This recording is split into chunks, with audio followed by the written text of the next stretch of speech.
In goal for Dartford is one of those changes, AJ Cisse. At the back, Jordan Winter on the right-hand side wearing 2. Craig Graham Barrett will wear 5, but I suspect will play on the left. Centre-halves, number 3, Josh Hill, and number 4, Tom Bonner. In midfield, Noor Hussain, Tariq Hyde, who's one of the changes, replacing Billy Crook, who's on paternity leave, and number 8, Jack Jebb. And a front 3, and very little of these 3 played together. Elliot Romain, number 9, Darren McQueen, number 11, and Charlie Sheringham, who ended the season on loan at Leatherhead, is wearing number 10. Starting in goal, wearing number 1, is Jack Turner. 2, Josh Jackman. 3 is George Wells. 4, Sam Togwell. 5, Guy Hollis. 6 is Lee Togwell. 7, Max Worsfold. 8, Matt Lench. 9, Ben Harris. 11 is Warren Harris.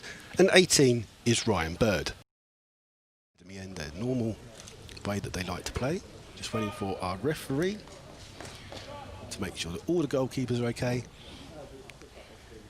And there you go, that is... Oh, they're taking a knee first.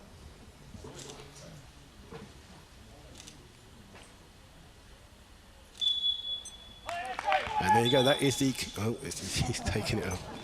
No one explained that there was a knee being taken before the game. So there you go, that is your kick-off here then this afternoon. And it's headed away by Josh Jackman in the right-back position. Played forward, Guy Hollis with the header away. Comes through onto Ben Harris, just at the top there, just being challenged, wins the first free kick. And surprisingly quiet benches so far. Ball played in towards Lee Togwell, trying to get to the byline, gets the ball in, and it ricochets around, well cleared in the end there by Graham Barrett. Comes back out to Lench on the far-hand side. His cross is blocked.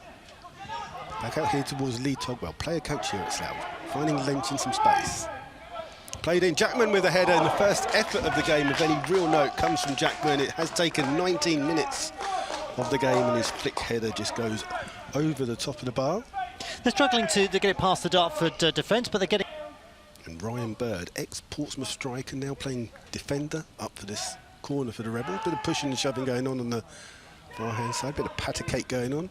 Ball played into the box, Bird with the header, and again it's just over the top of the bar.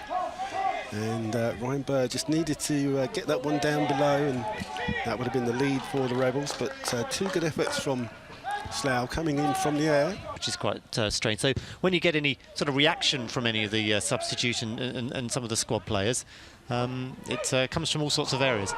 And Hyde there with the effort there from the edge of the box. Will stop Dartford just 1 defeat in 7, Slough 1 win in 6. But over the course of the season, Slough had 4 more points than Dartford. They played 1 game more, 5th and 6th, so very little to choose between them.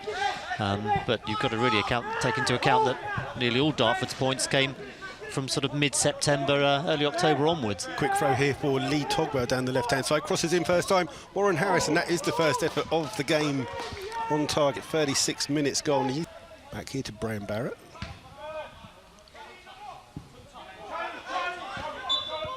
And that is the half-time whistle here at Arbour Park. Not the greatest 45 minutes. Slough with a couple of decent opportunities coming their way.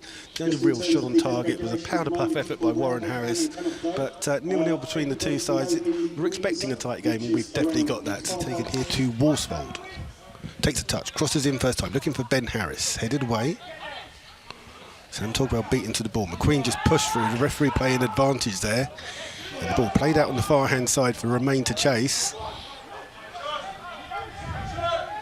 And gets there first. Ryan Bird has come across. Winter has come forward to help out. Winter with the ball into the box. It's through to the far-hand side. It's a goal for Dartford. It's scored by Charlie Sheringham. And 46 minutes gone. Dartford take the lead. Sheringham with the goal.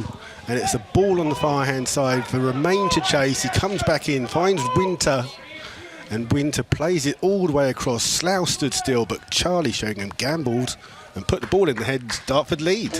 Well, Slough will look at the marking, but look at the attacking play. Decent cross in there from Winter on the right-hand side. All Sheringham needed to do was tap it in. I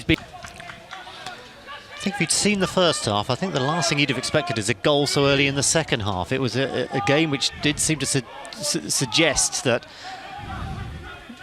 there was only going to be a goal in it. Could well be the case. Dartford will hope it is just that one goal in the game, but it didn't look like something that was necessarily going to happen so early in the second half. Great hold-up play, and again, Winter, the man that's coming down that near-hand side. It's taken a deflection.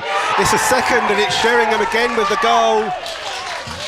It's a shot in from Romain. It's blocked, but Sheringham from inside a couple of yards out puts the ball in the back of the net, and Slough will make a substitution almost immediately, I think. Sheringham with his second and Dartford's second of the game. Yeah, exactly. A ball in from the that right-hand side. There seemed to be confusion in the area. Took a deflection, and Sheringham, well, the fox in the box, putting it in from very close range. Dartford double their lead. What a return to the club for Charlie Sheringham. The Dartford goalkeeper at all, totally different to the other half. Long ball over the top here for Roberts to try and chase, but easily claimed by Cisse. Again, good defending there by Hill. Just use his body, get in the way, stop Roberts getting anywhere near that one. Made it an easy take for Cisse, and Roberts will be frustrated. He's the more advanced of the forwards, him and Ben Harris, but he's barely had a touch since he's come on. Cool, winning the ball in the field. Bit of a high foot from two players there. Romain sneaks in on the far hand side, chance to shoot, and unfortunately doesn't take it. Don't look like anyone knows who's going to take it. Well, the Dartford defence don't. They don't know which way to go. It is George Wells, and it's just over the top there. Did well there, beat the wall, curled it, aiming for top corner, just a little bit too high and wide. And Davis with the free kick here for Slough, played in. Ben Harris with the header across goal, and Roberts trying to get there. It's a free kick that he's given, I believe. Who's an attacking midfielder. Which should create spaces at the back should Dartford counter-attack, but they've just got to make sure they clear every ball that comes forward. That was too long a ball, really, from Slough. And Jackman's ball given away, and Wanadio can come down this left-hand side. Oh, cuts past his man easily and shoots, and it's a great goal by Wanadio, and that is most probably the tie in Dartford's hands.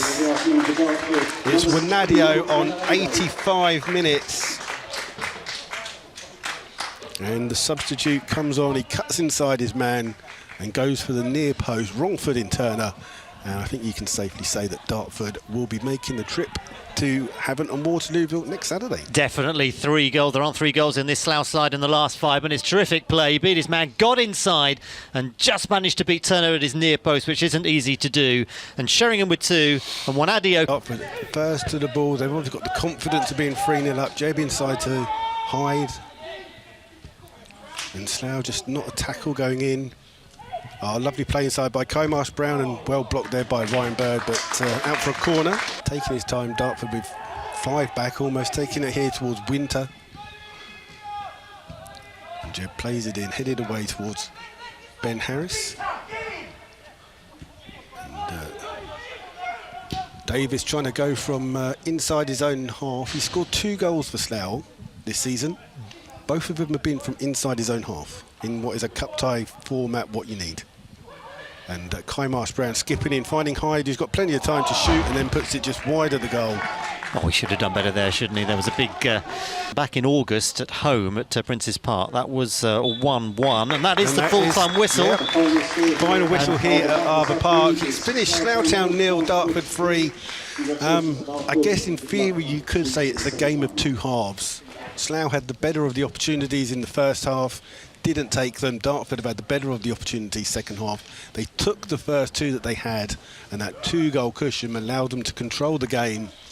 And I guess that's one of the things with fans not being here, that the atmosphere is a little bit not as flat as it could be. It is. There's with not the really fans. celebrations. There's polite handshakes with everybody. You normally celebrate for the benefit of the fans, but they'll be celebrating inside. OK, they may regard it as only a third of the job done, as they would need to get past Havant and then get through a final to take their place in the National League again, which would be a tough ask. Havant, the strongest side, is going to league positions in the playoffs, but that's where they'll go on Saturday. Havant won't fancy that one themselves either, and it's going to be a fascinating game to see. But Dartford winning this game with those 2 goals at the start of the second half from Sheringham on 47 and 55, and substitute Luke Wanadio on 85, making it clear. So it's a trip to Havant on Saturday for Dartford. It's finished here at Arbour Park. Slough 0, Dartford 3.